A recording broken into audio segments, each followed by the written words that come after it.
All right. Thank you. Hi again, Alina. It's nice to see you and have you here. We are very much looking forward to hearing what you have to say. So, Elena is a personal friend of mine. I met her many moons ago at, I think it was the Encosta conference, and we've participated in many shows together and conferences together. In fact, Elena has just recently curated an encaustic theme show called Fused Forms, of which I am a part. Thank you very much, Elena, for including me. And that is set to open next weekend in Poughkeepsie, New York, at Gallery 40. So if anyone's from there and wants to participate in our opening, that would be awesome. Um, Elena has extensive national and international teaching and exhibition record, including shows at the University of Lisbon and at the University of Coimbra, both in Portugal. She has also shown at the Susquehanna Art Museum here in Pennsylvania and the Woodstock Artist Association and Museum in New York, among many other places. She's also represented by Carrie Haddad Gallery in New York, very wonderful gallery. Her teaching record is just as impressive. She's having given many workshops and presentations in various prestigious conferences and venues in New York, Portugal, and Brazil. Her work has been described, I love this, her work has been described as, quote, part artifact and part event as she emancipates a fixed past with a limitless present. Welcome, Elena. Let's give her Thank a you. happy clap, clap. Thank you. Well, hello everyone. I want to first thank Lorraine for inviting me here today, especially for your first presentation for January for this year. I really appreciate that. I'm thrilled to be able to share my journey and passion for collage art with you. And so let's begin. I'm going to go ahead and open up and share my screen. Make sure we get this right.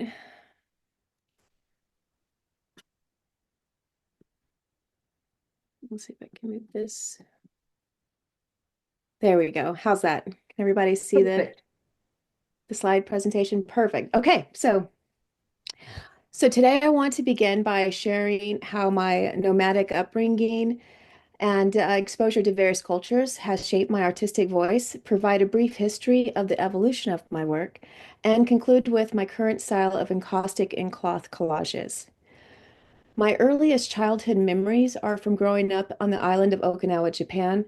My father was in the Air Force, and we moved around throughout my life every 2 to 3 years.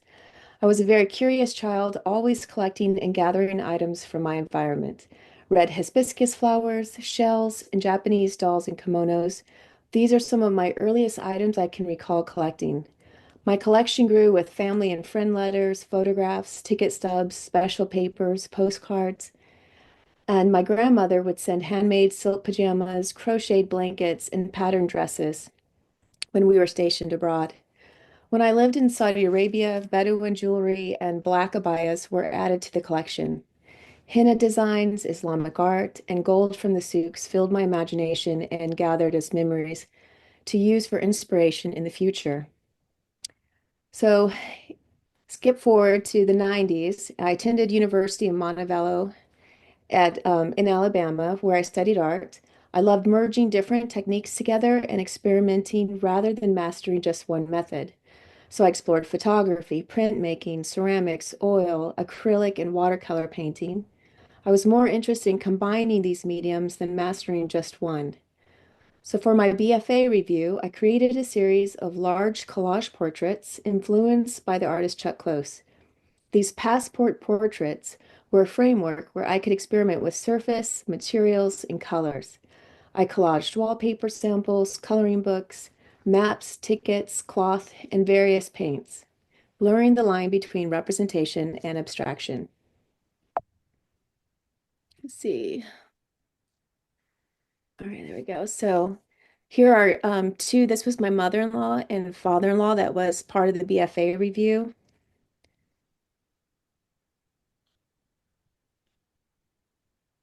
And then after college, I did a few commissions and had my work in some galleries. But so this is a portrait of Vince Dooley. He's a popular coach down in the South, if any of you guys are football fans. Um, I got to work with Vince doing this portrait. And what I loved about these narrative portraits was that I got to be like a nose body. I got to get into all of their personal like letters and postcards and photographs. And they would give me like ties that they designed or would wear. And it was just kind of fun just to kind of get all of this material from the subject. And then when I met the subject, I could kind of get a feel for what kind of colors I might have want to use. And just have, just make a very playful, more abstract portrait with all the items that was given to me. On the right is a portrait of Paul Bear Bryant. So this collage I got to work with the University of Alabama and with Taylor Watson, who was the curator of the Paul Bear Bryant Museum at the time. And he was really generous in giving me a lot of materials from the archives of all this like ticket stubs, football catalogs, ties again that Paul Bear Bryant would wear. And it was just, a lot of fun making this. And then eventually it became the front cover for a book that Taylor wrote. This is another collage commission portrait. This one I used more fabric than any of the other collages I did at that time with portraits. And I really enjoyed using jewelry. Vina also had an incredible collection of fabrics.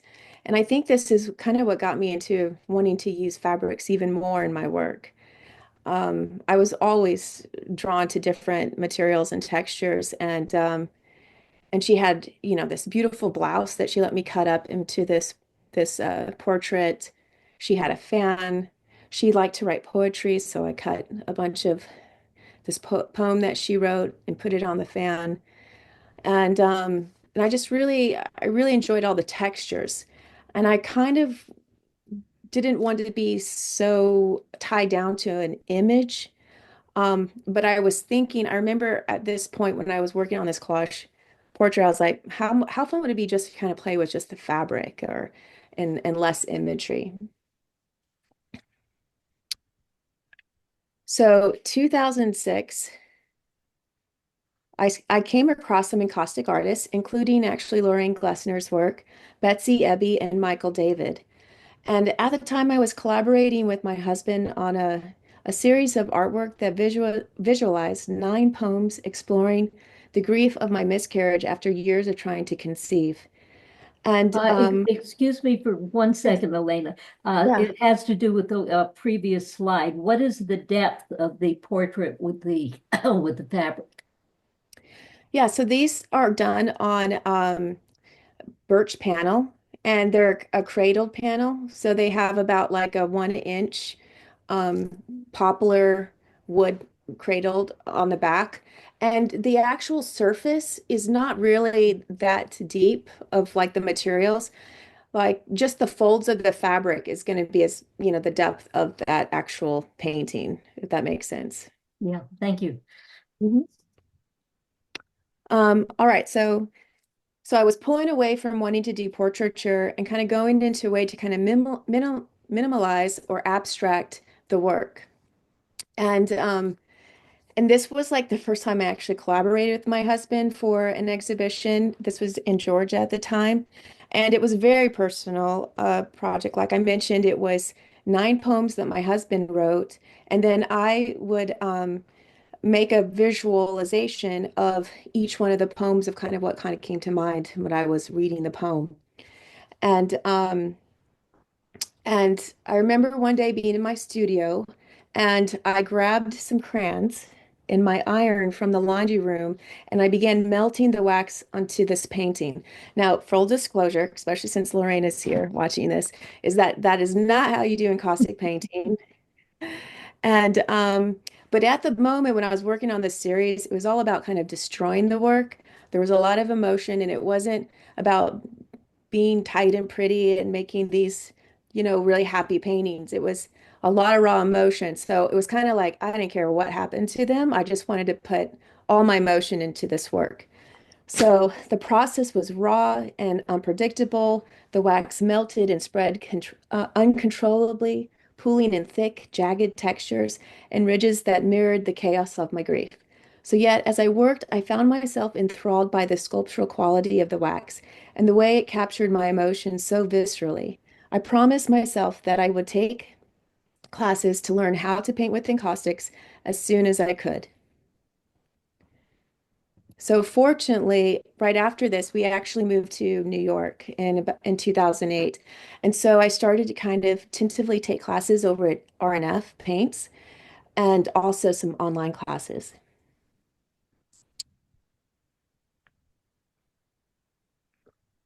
But also at this time, I had like 4 kids, very young. So I like to tell a lot of my art friends that I took kind of an extended maternity leave to kind of help raise them. So there was definitely a gap of the work that I created between 2008 and then moving forward to about 2015. And 2015, our family moved to Portugal, where my husband was on sabbatical at the University of Coimbra for a year. And I collaborated with him again on an exhibition series visualizing the influence of one of the most imitated poems in the world, a Brazilian poem titled Song of Exile by Antonio Gonçalves Dias, published in 1846. So, in our first exhibition at the University of Coimbra's Museum of Science, one of our installations showcased 7 individual 12 by 12 mixed media collages, each representing an interpretation of a distinct poem. This series visualizes broad patterns over time and reoccurring words across many texts. The collages pull from themes and tokens meaning like key words in each of the poems that was used over and over again. So tokens from the poem and suspended with pins as part of the Gestalt composition. So I kind of saw myself as this like natural scientist where I wanted to dissect and catalog each image. And so if you look closely, you do see these like little pins that are holding the image up off of the canvas um, in the photo. So all of the small images work together to form a unified single composition focused on the poem's overall theme. So what's really interesting about this poem, just to kind of give you a little bit more context, is that um, the Song of Exile was used for Brazil's national anthem. So they really use this to kind of like give Brazil their identity. And there's nothing really fancy or spectacular about this poem, but it's very catchy. So think of like roses are red, violets are blue, that poem.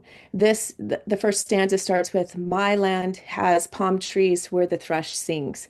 And so it's a way for people to kind of be able to take like palm trees and the thrush, the mockingbird, and put in their own words for it. For example, with Minha terra tem chagas na alma, which means translates my land has wounds in its soul.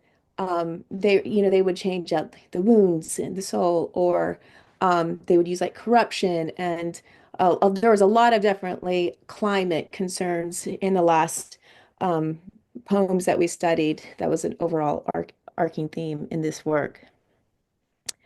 So, so starting with the Minha Terra tem chagas na alma, concerns over the destruction of the environment constitutes a dominant theme emerging in most of the Cansado do Exilio variations.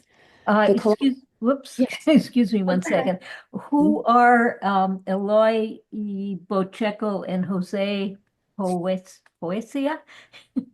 So these are the writers. These are the writers who wrote the poem that we studied. So we would look over about like a decade worth of poems. So this poem was written in 1846, I believe I said, yeah.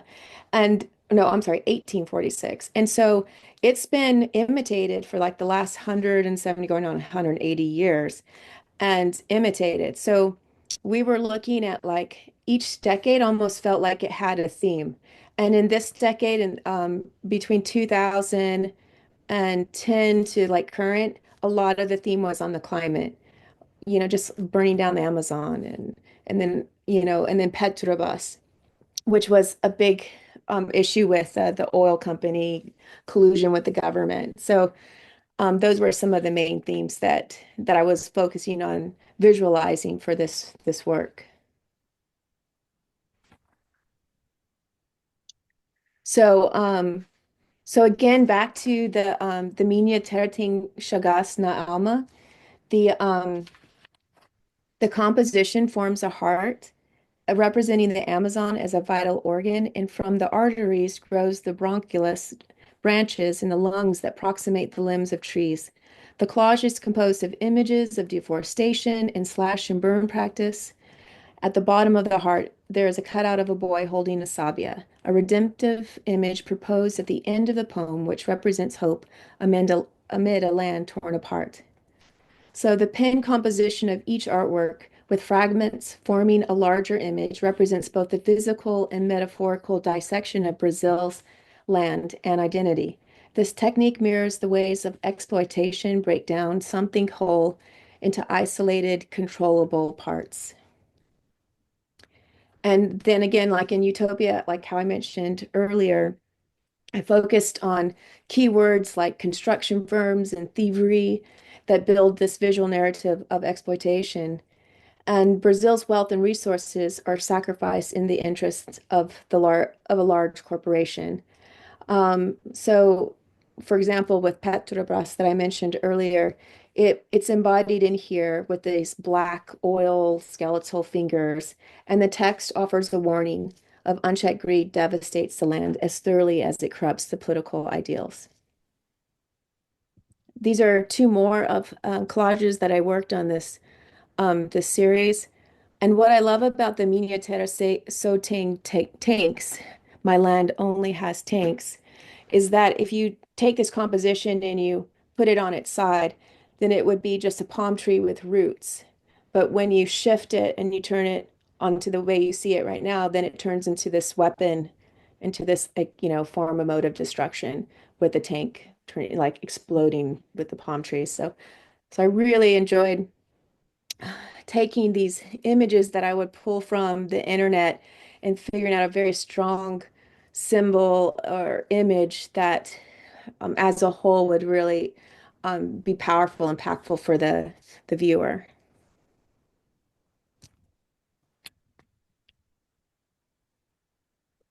And in another exhibition that we did at Folio, it's a literature conference in Obidos, Portugal. We worked on this very large graph of 500 text. And if you look above the graph, you can see very slightly this poster that expands and goes across all three panels. And that is all 500 texts in chronological order that spans like over the 170 years from the first poem of Song of Exile all the way to whatever at 2015 we were able to pull, the last imitations from. But this poem is continually being imitated on Facebook, Instagram, on other social media platforms. Like every day, something happens. Somebody's using this poem to kind of like talk about their day or whatever's going on in the state. I have another question Yes. that has to do with the prior series with pins. hmm Do you sketch before cutting out, or is the end image more organic? That's a really great question. It's a kind of like multiple ways. Um, I'll have something in mind like this, and then maybe I'll sketch out the tank to make sure that I get the form right. Because when you're abstracting a like some kind of vehicle or object, like you got to make sure that it's, like you're getting the main parts and components of it. And so this one I actually did cut out a tank, but I know I'm like figuring out the composition, like where exactly, like how much of the palm tree should be exploding. So there's kind of like this back and forth of working with material and then sketching out. Um, like for example, in the scene in 9, Canção do Exílio, scene 9 of Song of Exile on the right, um, I did sketch out this kind of like bird in flight that's dying, but it's also a person, this form that kind of makes the head, the top of the skull. Um, because I was trying to figure out a way to make a bird look like human and look like they're falling and dying. So there's like a lot of different emotion and but simplifying that imagery so that it would still look like the top of somebody's skull. So, definitely some play in pulling all these images in front of me and then be like, okay, what are the main things of a skull and how do I make it so that all these images can look ex like as minimalist of a skull as possible. Any other questions about that series? I don't see anything No. that, Okay. yeah. All right, great. And feel free to keep asking. That's great. Thanks. Good for me to break it up too. Okay, so back to the 500 text. Um, what I really loved about working with the threads, so we worked with nine different colors that represented the main nine different words that would be imitated and used over and over again in these texts. And it just I always like to work with material, and I think this thread was just kind of another one of this material that I'm like, I got to come back to the thread and figure out a way to play with it in my own personal work. They had was another Whoops. question No. about wondering why the use of pins rather than an adhesive. Yeah, so like I mentioned, is that I really wanted to feel like I was cataloging, I was dissecting, like these were each like little specimens of themselves. Or later did I realize like it's almost kind of like how we are now through, data analysts and stuff that we're cataloged all of our personal information. But at that time when I was the search engine, like I was going through all this imagery and all this, some of it might have been personal, whatever was on the internet accessible as an image that I could pull and print off on my little printer to use for these works. I would use. And so I just felt like each one of those image represented some person put it there. It had some meaning, and I wanted it to feel like that was being cataloged, each one of those images. So I like this idea of it floating on this pin and coming out and having some also depth to it. Just kind of give it this like body, the sculptural feel with the paper. Another comment about the pins. How are the pins anchored so they don't come out? Great question. I love this because this is like how artists are like, how is it made? So on the back of all of these canvas panels is styrofoam. So I glued in here like really thick, like 1 inch to 2 inches of styrofoam. So the pins are really long. Some of them were about 2 to 4 inches, but they're stuck in styrofoam behind the canvas. That's what holds them. Great question. Any others? Not yet. Okay, perfect. Okay, so after my husband and I did these and we used a lot of different media for this series because we were really pushing like how many different ways um can we visualize this poem being used over the expanse of almost 200 years. And we did we kind of did like a video of all the text. This was our favorite of the graph series, and then like the collages that I did. But when we were done, excuse me, and I came back to the States, I really wanted to work on a personal series. So this is when I really started getting into the encaustic, and I was working with collage imagery. I think I even took a class with Lorraine Glessner, like right out during this period because I started wanting to work with the cloth. I wanted to start working less with imagery and more like non-objective and more minimalist in my work. I felt like it'd be more freeing. So I went up into my attic studio and I think that was the nice thing about it being an attic because a lot, you're storing a lot of who you are and your history and your personal items in an attic, right? So as it being my studio, I'd be spending a lot of time in here with all these storage items. When I came across all these fab boxes of like patched quilting from my grandmother, boxes of like miscellaneous items from Saudi Arabia, black abayas, I was like, maybe I can use all of this cloth for and mix it with the encaustics. So what I did is I purchased a sketchbook, and I think I remember having this when I took Lorraine Glessner's classes many moons ago.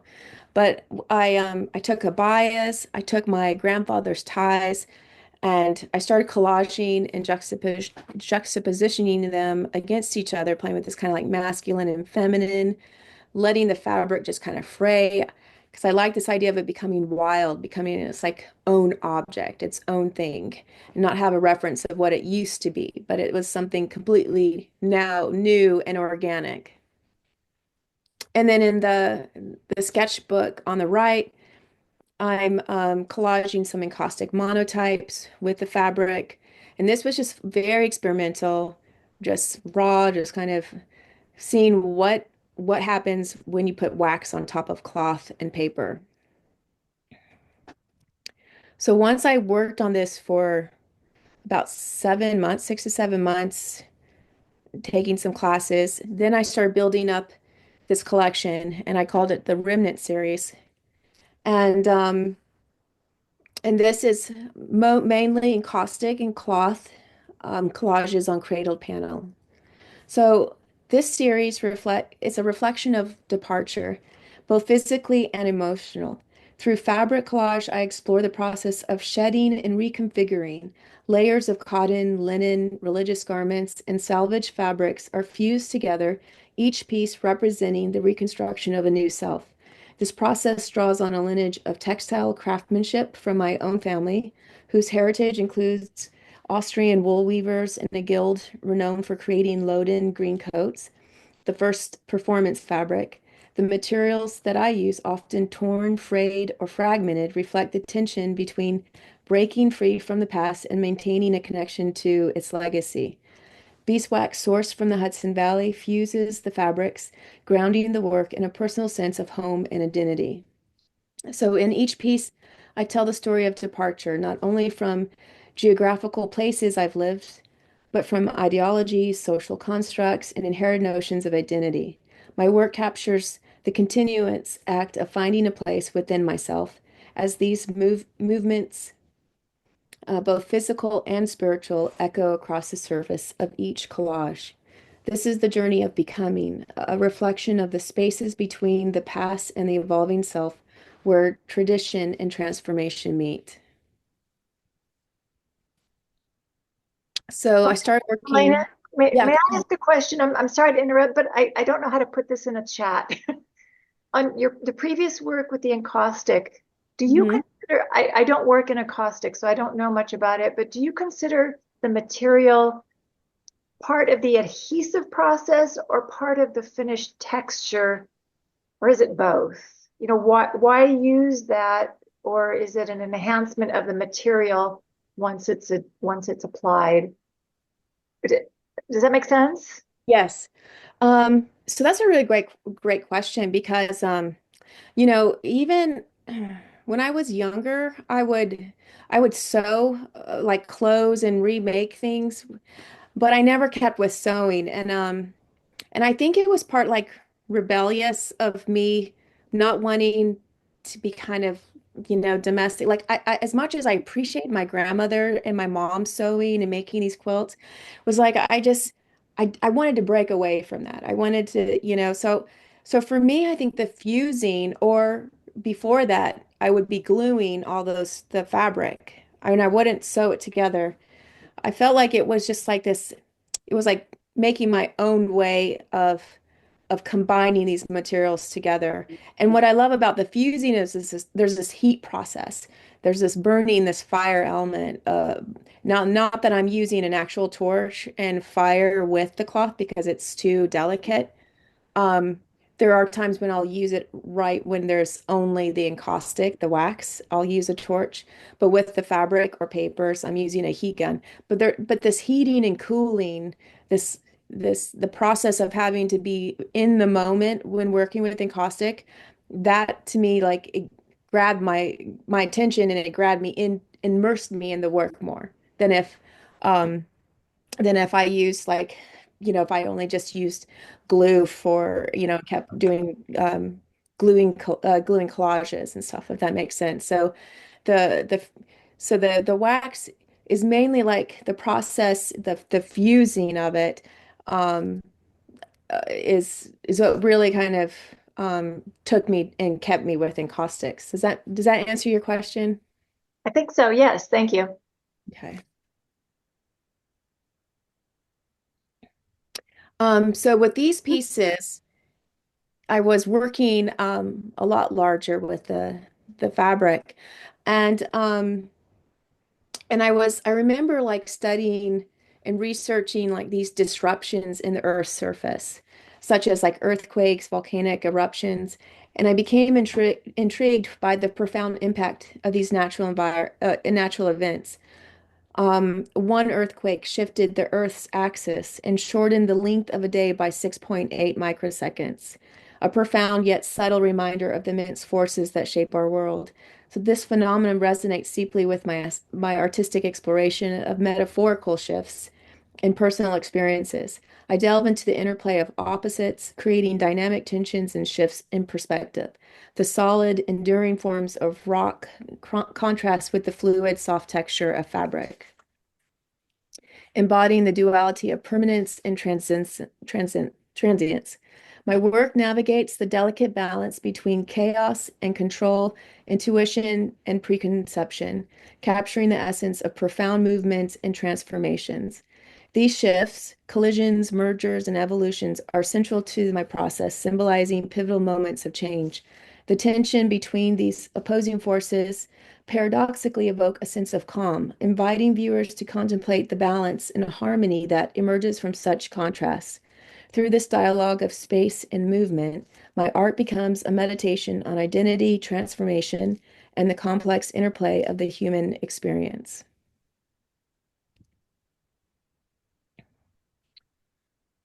So, in 2020, I began exploring monotypes during quarantine, and I had 4 children at home, and I was trying to help them with their schoolwork and the physical and mental challenges of isolation during the pandemic.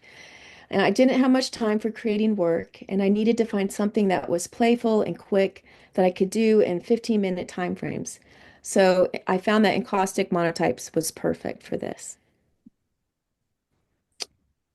So these encaustic monotypes would delve into this dynamic interplay of color, material, and form, where stratified layers evoke the transformative processes of the natural world. The molten wax mirrors the landscape itself, eroding, weathering, heating, cooling, and perpetually evolving. Each torn or cut layer of color creates formations akin to topographies, inviting exploration through imagined terrains.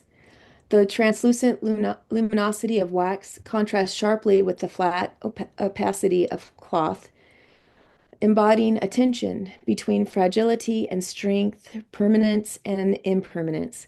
These stratifications and juxtapositions reflect the complexity of the landscape we inhabit, both external and internal. Through this layered and process-driven approach, these works become a meditation of transformation, balance, and the beauty found in the shifting boundaries of possibility.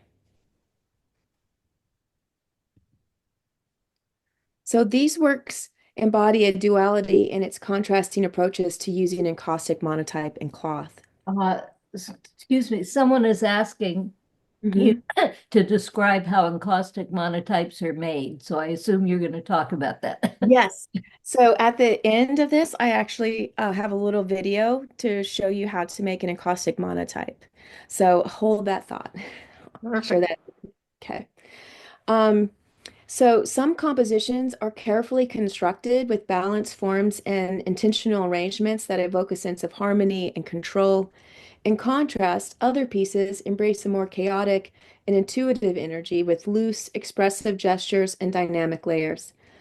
So despite these differences in approach, the shared materials, encaustic monotypes and cloth, serve as a unifying thread, grounding the work in a consistent visual language through this balance. These works seek to capture the beauty found in both extremes and the dialogue that emerges between them. So here are a few other pieces that I did last year. And in the collage on the right is mainly just encaustic and cloth on wood panel. The fabric is the natural color that's already been dyed. I haven't painted any of the fabric. That is something actually I'm exploring now, though. And then on the left, you'll see the fabric that's collaged with the monotypes. And then I also have thread in this piece too. So I'm starting to incorporate the thread in the work. Here are two more Another large. question that was just asked, do you use fabric dye?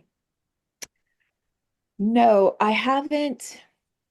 I've used indigo, so I'm looking to use, but I'm also using pigments right now. I'm using pigment dyes from like really strong inks and some watercolors. But I'm doing a lot of study on this because I want to make sure the fabrics are light fast.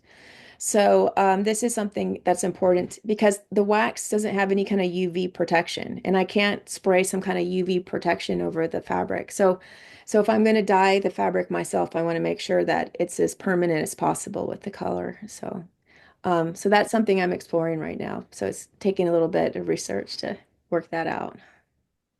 But in these two, like you can see the thread on the left collage. It almost looks like a little bit of a spider web, a little bit more free form. And then I love fraying the fabric. So on the left, you'll see that sometimes the thread just comes like right from the fabric. And I'll leave that in there because I love this idea of it just kind of reaching out. It's stretching, it's gravitating off the canvas. These are more controlled use of thread. So in these works, the thread serves as a versatile symbol representing connection and the invisible ties that bind people, places, and experiences. The presence of thread suggests healing and repair, mending the broken or fragmented to create a sense of wholeness. Thread defines and blurs boundaries, illustrating the fluid nature of borders, whether physical, emotional, or conceptually. And finally, it captures the duality of fragility and strength, emphasizing the resilience found in delicate, understated elements and transforming simple lines into complex, interconnected forms. So these are a few of the layers of meaning with the thread, and I think it kind of enriches. It's been really fun to play with it in my work. Okay, so now I just want to share, this is my little attic studio that I'm in right now. And I'm working on quite a few paintings for an exhibition. And I'll work on the floor. So you can see this big paintbrush and some canvassed panels on the ground. So a lot of times with my large work, I'll work on the floor first and I'll throw a bunch of fabric and the caustic monotypes and start working out a composition. And then when I've got an idea of how I want it to look, then I'll put it up on this work table where you see some more panels. And then I'll start fusing the wax. And the wax that I'm using is I use both encaustic medium pellets for like encaustic monotypes, and I'll combine it with some homemade encaustic medium that I make with, as I mentioned, I use local beeswax from the Hudson Valley. I have two different bee farmers that I work with. And then on the far left, you can see the Damar resin that I'm using. And that's what's really kind of like the glue, or that's the sap. That's what like holds the work together. So I use quite a bit of that in my ratio of wax and Damar resin for my encaustic medium. Here's some of my colors that I'm using for my encaustic monotypes and for when I do paint. I don't paint a lot on the substrate, but on some of my encaustic paintings, I do have like a colored background, but most of my background is just the fabric itself. So here's my workstation where you can see my birch panel, and I have my fabric laid out, my caustic monotypes, And then I have my skillet with my encaustic medium.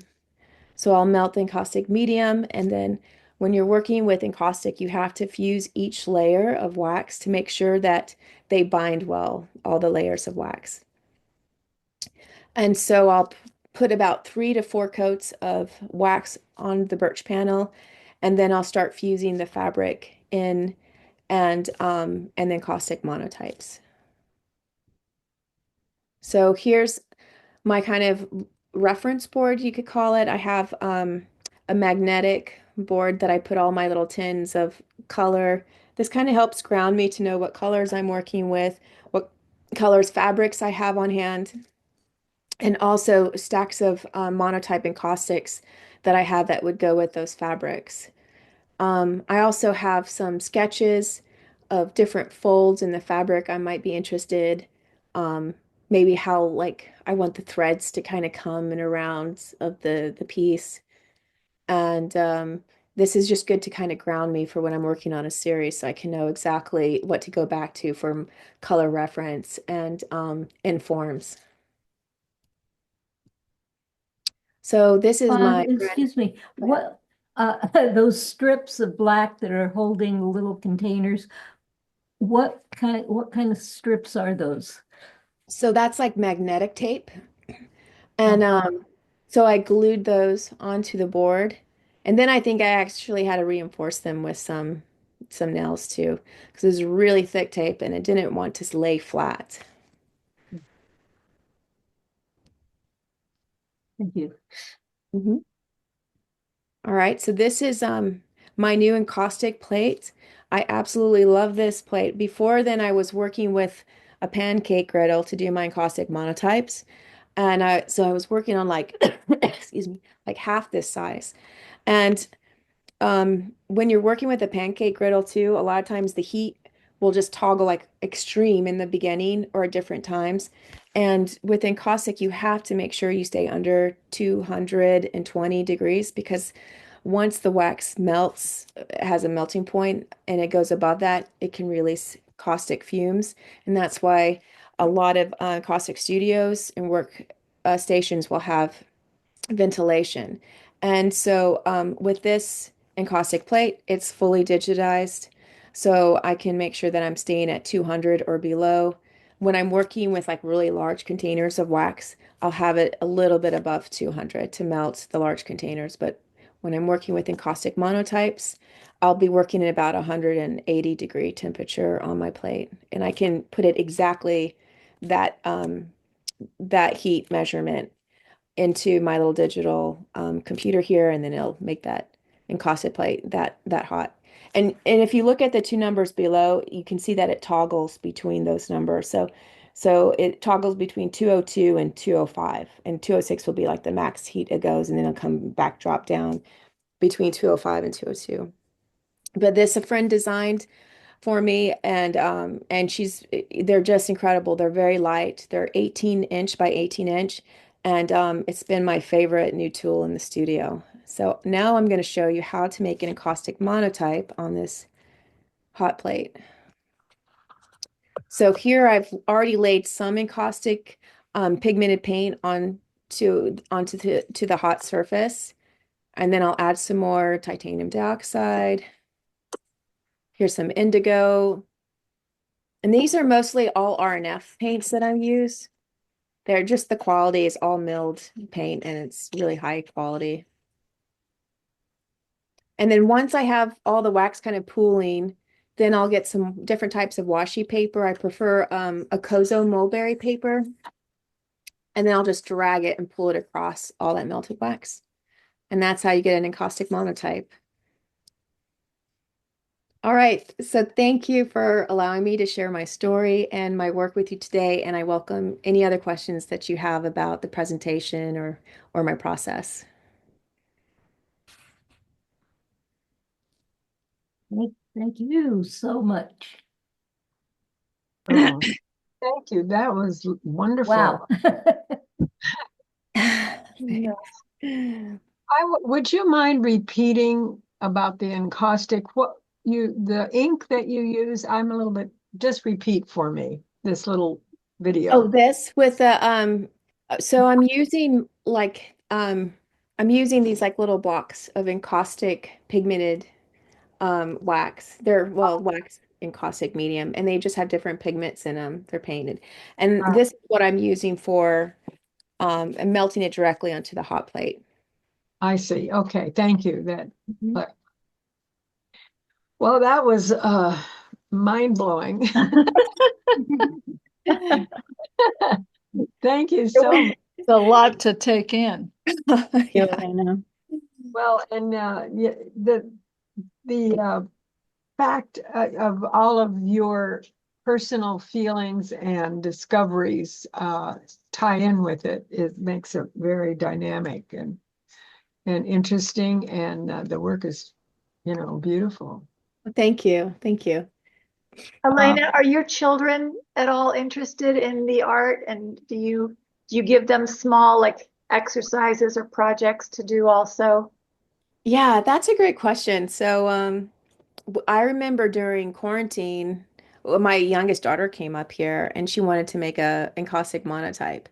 And and I remember her getting a little upset because the paper got a little wrinkled when she was making it, but it actually came like this really cool painting came from it because it like wherever there was this crease or wrinkle, it held the space of like the paper, and so none of the pigmented wax melted on top of it. So there was this really cool imagery, and I was just it's always just a good lesson to be like, happy accidents, and when you're working with a kid too, you're going into the studio thinking something's going to happen, something probably not necessarily good, but it's like you're open up to possibilities of things happen, mistakes being made or something new, coming across something new. So I love it when my kids want to come to the studio, and my teenager at the time, she normally didn't do much work, but she was really struggling um during the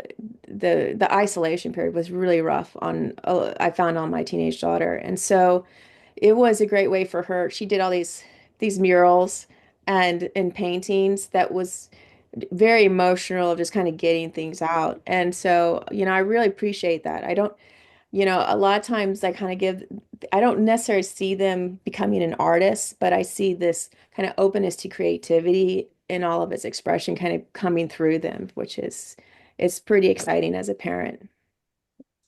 Thanks. Excuse me, could you repeat what kind of washi paper you're using? I'm Yeah, always looking for good papers for engossing. yeah. Let me actually show you what I use. Right.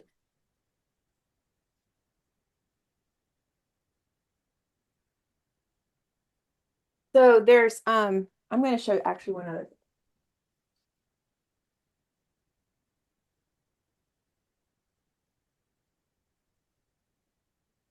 So there's two different main resources I'll get my Japanese paper from. And one is just online through Amazon. And then another is the Japanese paper place. And they have incredible like Gampi and more handmade traditional mulberry papers. And so this it's probably going to be showing backwards, but the Japanese paper place, this is just a sample of all the different Mhm. papers they have. And I'm kind of geared towards more of this Kozo. It's a Korean white paper, but you still see the fibers of the mulberry in it. Let's see if you see that really close. Oh, yeah. Mhm. And I like that it's rolled like this. I work very large, and this is about 24 inches in width, and it's probably about 50 feet. And and this, will last me like a big series of work for my caustic monotypes. Thank you.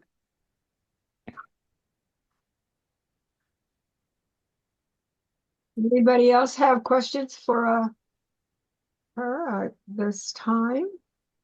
Thank you so much, Elena. Oh, you're absolutely welcome. Thank you again for having me. I appreciate Yeah, it.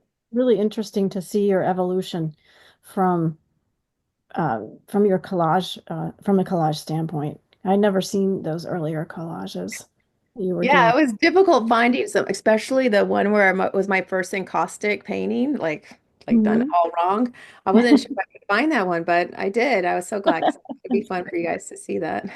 Awesome.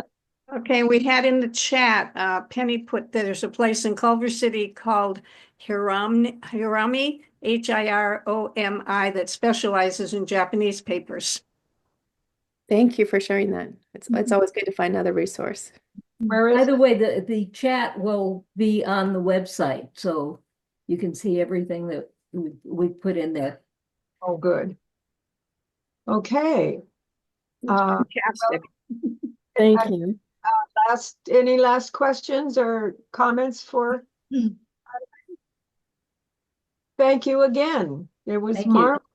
I'm Absolutely welcome. sure that there will be a lot of people tuning in and seeing our video and watching your presentation.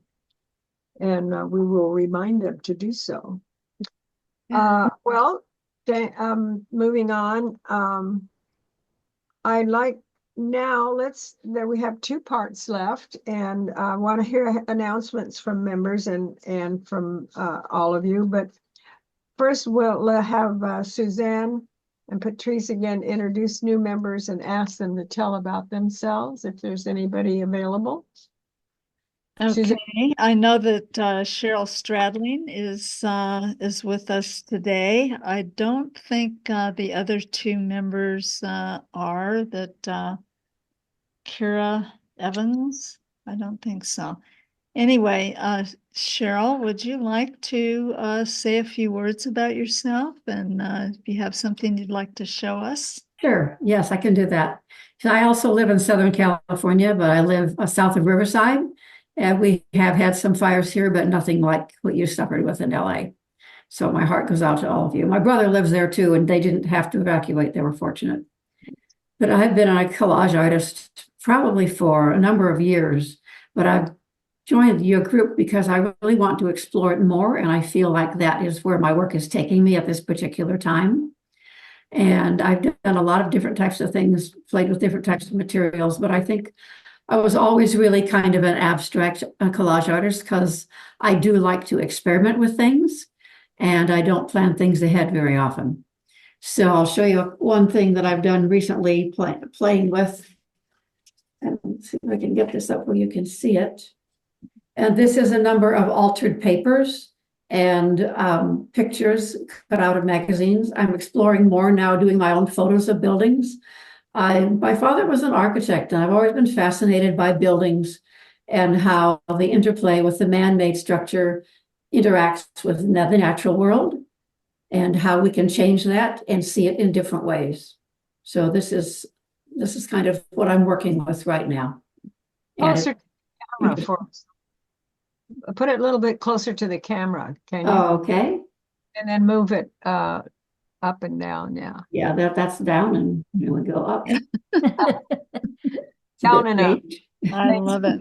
Mhm. I like architecture too. One Yeah. more thing. Yeah. Cool. Yeah, I do like to work with altered papers. And in my work, I generally do not start with an idea. Sometimes I do, but it's a lot of intuitive work in the beginning. And then as I go along, obviously things change and some things work and some things don't. So that's kind of what I'm doing right now. And I'm really happy to be a part of your group. Well, we're happy to have you for sure. Thank you. Yeah. Anybody else? And so anybody want to show a piece or at least and make an announcement about what's going on with you? Well, I'll make an announcement since I was talking. I just got notice that I got two pieces in a WPW show. I haven't been entering a lot of shows unless it's collage or I'm showing downtown, but it's at the Mulberry.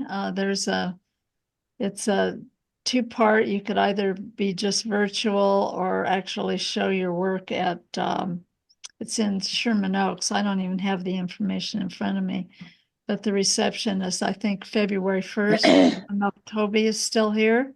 I am here. Yeah, And I have do you have the information? I don't have it in front of me. I have one piece in the Mulberry Road. The address is 13327 Ventura Boulevard in Sherman Oaks. It's supposed to be a very charming place. I'm looking forward to seeing what it And looks what's like. the name of it? Something Nature's Palette or? Oh, the name of the show? Yeah, I have no idea. Nature's Palette. it has to do with nature. I'm Right. in a show as well. I think Okay. it's Nature's Palette. I have two pieces in Mulberry. Yeah, so I'm delighted about that too. I think it's a flower shop as well or something. That's what No. but it's fun because it's so few times we get to show publicly. Anyway, other announcements? Yeah, I just got notification that I'll be in an online show with LA Artists Association, user to user.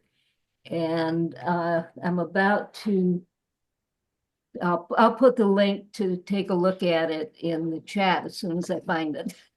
Okay. I also have a piece in the Tag Gallery, and it's through Cal, and I kind of can't figure out just where it's going to be. I took it in yesterday, so it'll be on site, but I don't know how to access it right now, but I will. We could post it in the newsletter. Oh, thank you. Yes, SP Harper. Yes, speaking of Gallery 825, which is the Los Angeles Artists Association that Barbara was just speaking about, they have a current show there that is curated by Cynthia Pina, and she is from Naples. And the show is a collaboration between 7 artists from Naples, Italy, and 7 artists from our area or from Gallery 825.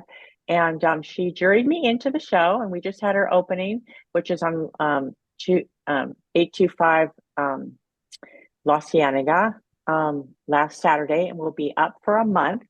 And actually, Cynthia sort of spurred me on when she came to my studio and picked some pieces, my ecocentric sculptures, and she picked 3 of these monochromatic ones using Mardi Gras beads. And she's hanging them. I put hooks on them and she is hanging them. Okay, so she wanted me to do some 2-dimensional works in the same vein with textures, which I've never worked for before. I just have done paints and collages in the past. So here's something that I just made that's in the show, and it's using, just like these are bits of plastic and glass collage. This is the same thing with broken dishes and broken glass, but I did it here. You can see how I did it. Oh. And she had a gold theme. One wall is completely all gold pieces of art. So she really sort of described how to do the painting. So she really inspired me to try something new. So yeah, I hope people can go by and see it. And then the show will travel to Italy in May, and I'm hoping to go for that experience. That's so great. Oh, it's called you guys should all it's LA's oldest nonprofit art association, and it's called Los Angeles Art Association. I'm a member, and they've really opened up a lot of doors for me and really helped me, and it's a really good friendship group, just like our group is. Very supportive, and their gallery that's attached, and they have shows. If you're a member, you can submit to all of the shows without any fees. It's at 825 La Cienega Boulevard. Oh, yeah. You can look at their website and LA Artists, LAAA, and just see what it's all about. Yeah, it's a terrific venue and opportunity for both on-site and online shows. Do you just join, or do you have to be juried in? Well, I think you do. Yeah, you do have to. You have to have at least 5 pieces in the same kind of a style, or that represents you, and you do submit. And if you're on there, you just get on their email list, and they send out submission forms. I would say 4 times a year. Yeah. They're very open. And there's quite a few members. And it's not all that expensive either. Yeah, it's not. Not like I think when they tag. first started many, Yeah, many not like years tag. ago, they were, was that the one that was on Melrose initially? I'm not sure. They've had this space. They own the space. It was Well, I found out. 825, we used to show there before Oh, it became LAEA. okay. Yeah, I was in that gallery a couple of times, but then it became 825 became LAEA. Yeah, Oh, I know right where it is. Thanks, SP. Anybody Thank else you. have any other announcements you'd like to make? And don't forget to submit to your ideas and your information to Quaylin for the newsletter. A lot of stuff happening. And start working towards for our spring show. Get an exciting piece or two ready. And I guess if there's no other comments or discussion, anybody? I guess we can say that the meeting has come to a close. It was a great presentation. Yes, a great piece. Yeah, thank you so much. so Thanks. much. Good job, Lorraine. Mhm. She gets the And best. Alaina. And Alaina, of course. Well, of course.